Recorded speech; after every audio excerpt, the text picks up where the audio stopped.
Assalamualaikum dan selamat pagi. Saya Muhammad Rashid Imran bin Ahmad Safwan akan membentangkan tugasan 3 iaitu sistem pendidikan di India. Saya mempunyai ahli kumpulan yang bernama Nur Azmina Syahira binti Salim, Dayang Nur Syahira binti Awang Jumaat dan Nurul Natasha Nabila binti Muhammad Syukri. Okey, untuk pengenalan kepada sejarah pendidikan di India ni, masyarakat India dulunya terdiri daripada 4 golongan kasta, iaitu Brahma, Ksatria, Waisya dan Sudra. Dan seterusnya, kaum Brahmana terdiri daripada para pendeta yang melaksanakan pendidikan pada ketika itu. Pendidikan yang diterima oleh setiap kasta adalah berbeza. Sebagai contoh, pengajaran membaca, menulis, mengira serta siasatan perang adalah untuk kaum Ksatria yang terdiri dari kaum bangsawan dan prajurit. Untuk kasta yang paling rendah iaitu kasta Sudra tidak mendapat pendidikan apapun kerana mereka dianggap sebagai manusia yang hina dan hanya dapat menjadi budak ataupun hamba. Seterusnya, kita akan beralih kepada struktur pentadbiran pendidikan yang terbahagi kepada 4, iaitu Kementerian Pendidikan, Pendidikan Negeri, Sekolah dan Universiti. Untuk Kementerian Pendidikan, institusi yang bertanggungjawab untuk membuat dan mengendalikan dasar-dasar pendidikan di seluruh negara, dan ia juga mengendalikan pelaksanaan dan pengawasan pendidikan dari peringkat sekolah rendah hingga pendidikan tinggi. Untuk pendidikan negeri, setiap negeri di India mempunyai Departemen Pendidikan Negeri yang tersendiri dan bertanggungjawab untuk membuat dan mengendalikan dasar-dasar pendidikan di negeri tersebut. Untuk sekolah, struktur pentadbiran pendidikan di sekolah-sekolah India terdiri daripada pengarah sekolah, guru-guru, pentadbir sekolah dan juga staf. Untuk universiti, di India dikendalikan oleh sebuah badan pentadbiran tertentu seperti University Grand Commission UGC atau All Indian Council for Technical Education AICTE.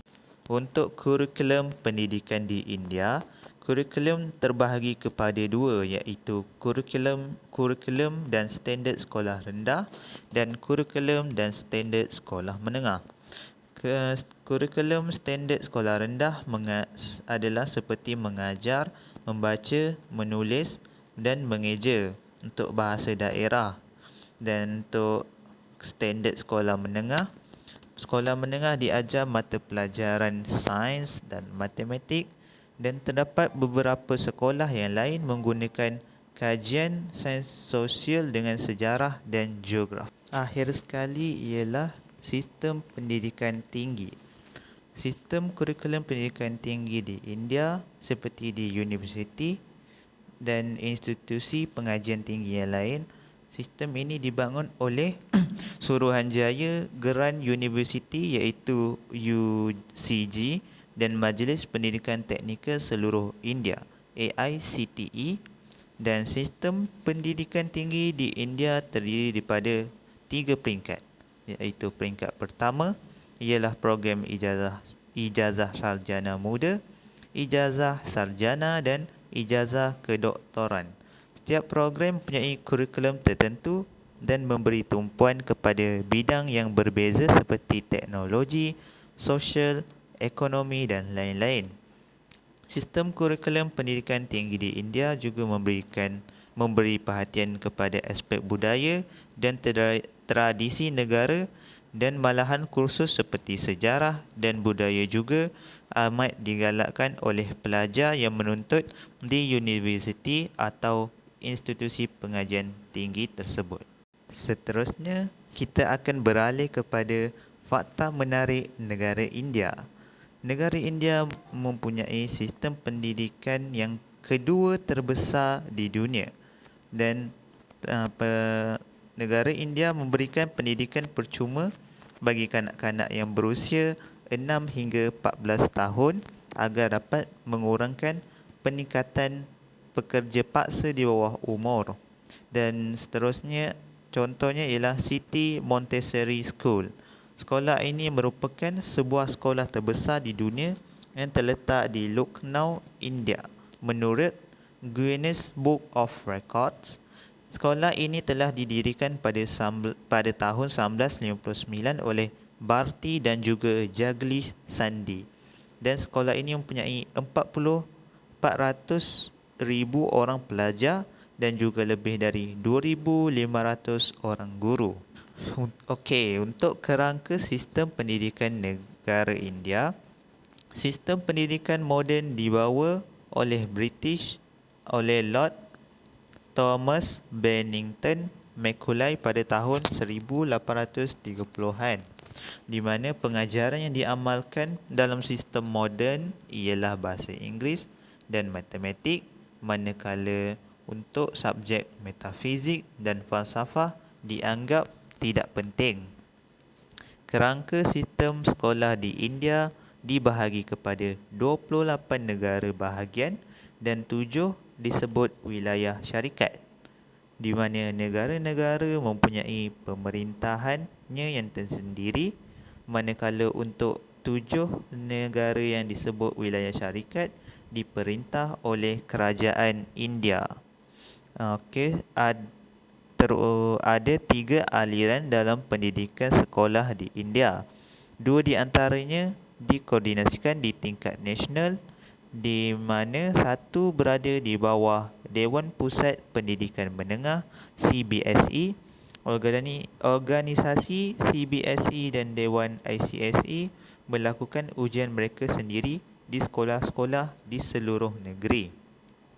Sekolah eksklusif di India ada sesetengahnya yang mengikuti kurikulum asing seperti yang disebut Cambridge Senior.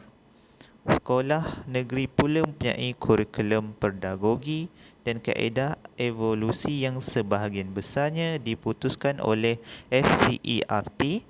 Sebahagian negeri memiliki 3 jenis sekolah yang mengikuti kurikulum negara. Rumusan untuk pendidikan di negara India. Berdasarkan maklumat yang diperolehi, jelaslah bahawa sistem pendidikan di India merupakan antara sistem pendidikan yang terbaik di dunia. Seterusnya, negara ini mempunyai kurikulum yang komprehensif dalam pelbagai bidang seperti sains perubatan, teknologi perniagaan dan seni. Sistem pendidikan di India memiliki beberapa ciri khas seperti terdiri daripada 3 tingkatan utama, iaitu pendidikan rendah, menengah dan tinggi.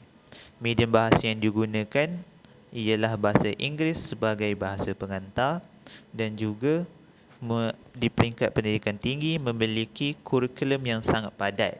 Namun di sebalik kejayaan negara India sebagai pusat pengajian yang terbaik dalam bidang tertentu, terdapat juga diskriminasi dari segi sosial dan ekonomi, iaitu di mana kanak-kanak dari kelas bawahan atau kasta yang lebih rendah tidak memiliki akses yang sama untuk pendidikan yang berkualiti berbanding kurikulum yang diterima oleh kanak-kanak yang bersekolah di Malaysia yang memperoleh akses secara meluas.